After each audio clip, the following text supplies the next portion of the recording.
Hello everyone and welcome back to another Star Wars figure review.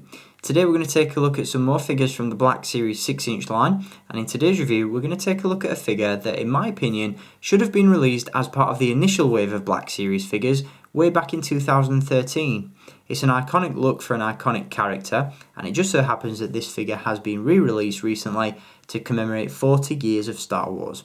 It is of course none other than Luke Skywalker.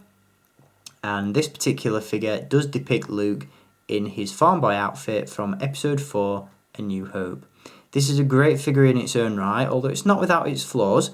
Obviously, because it's been released as part of the 40th anniversary celebrations, the packaging that this figure comes in is very special. So before we jump into the review of the figure itself, let's take a moment to look at that packaging. And it is, of course, I'm really excited about this, vintage. Vintage card backs are back. And as you can see, they are a part of the Black Series 6-inch line. These were released, or revealed rather, to the public at Toy Fair back in February, I believe. And they came out fantastic. They look absolutely phenomenal. The quality is amazing. And if you've seen any of my Star Wars figure reviews over the years, then you'll know I am a huge advocate for the vintage cards. I think they're iconic. They define Star Wars action figure collecting for me personally, even though I wasn't around in the 1970s and early 80s, but they just have this just classic retro look, and it's so cool to see them back on store shelves, especially upscaled as part of the 6-inch line. As you can see with the card back, all the appropriate details are there. You've got the classic Star Wars logo at the top of the card, Luke Skywalker's name tab just below that, and of course a very cool image of Luke staring off into the twin sunset on Tatooine. Down below that, you've got the Kenner logo, which is of course the company who manufactured Star Wars figures back in the 70s and 80s before Hasbro bought them out in the 1990s. Obviously that's the bubble where the figure would sit, and then in the top corner of the card you've got this really cool foil 40th anniversary logo, which looks phenomenal. On the reverse side of the box, or card, as you can see, you've got the 12-back layout, which features the original 12 figures to be released in the Kenner line back in 1978. These, of course, have been revived for the Black Series 6-inch line, some of which are available now as part of Wave 1. And those include R2-D2, Obi-Wan Kenobi, Princess Leia, Luke Skywalker and Han Solo. And then other figures on the card there will be available in June as part of Wave 2. Another figure that's currently available now is Darth Vader, and he is packed alongside this display stand, which is a recreation of the display stand that was released in the early bird certificate package back in 1977 before the main line of Star Wars figures was released. So there we go, that is the packaging. Very, very cool indeed. Once again, I can't stress to you enough how happy I am to see vintage back on store shelves. So without further ado, let's pass the packaging aside and take a look at the figure we get inside the packaging, and this is it. Very, very cool figure indeed. As I mentioned at the beginning of the review, it's not without its flaws, and I can understand why some people may be a little bit put off by this figure, although for me personally I'm willing to look past those issues as I'm a little bit biased towards them. One of the main issues with this particular figure lies within the soft goods tunic. Now, as you can see from the figure on screen, the soft goods material is very big, very bulky, very billowy, and it looks a little bit like a bathrobe. It looks a little bit goofy if I'm being honest. This is something that I've been willing to work with. As you can see, I've managed to get this in a decent pose where the soft goods look decent. But again, I can understand why some people may not like that. It doesn't have the natural free-flowing look that other soft goods materials on previous figures have had.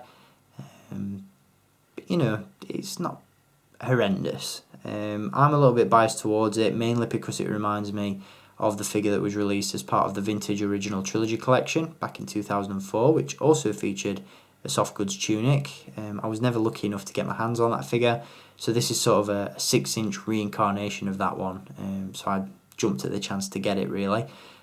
Plus I missed out on this figure when it was released as part of the standard Black Series 6-inch line. So to see it re-released is, you know, it's a good thing in my book, and it's a decent figure again in its own right.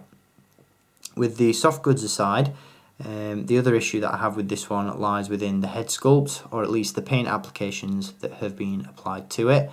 The sculpt itself is decent. It reminds me somewhat of the head sculpt that was used on the X-Wing pilot Luke Skywalker figure from the first wave of Black Series figures, and it's also very similar to the one used on the Luke Skywalker in Stormtrooper disguise figure as well, which in my opinion has been one of the best Luke Skywalker head sculpts we've seen in recent years.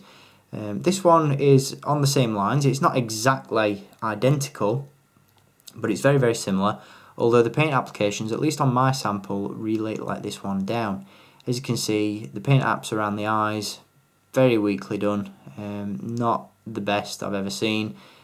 My particular sample has the eyes spaced very far apart. They're practically on either side of his head. He just has this very zoned out, strange look to him, and it's a little bit off-putting. So if you do get a choice of multiple figures on store shelves, just have a sift through them, pick out the best one that's got the best paint apps.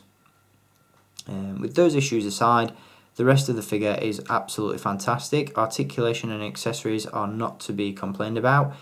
This one has all the posability that we've come to expect from the Black Series 6-inch line so far.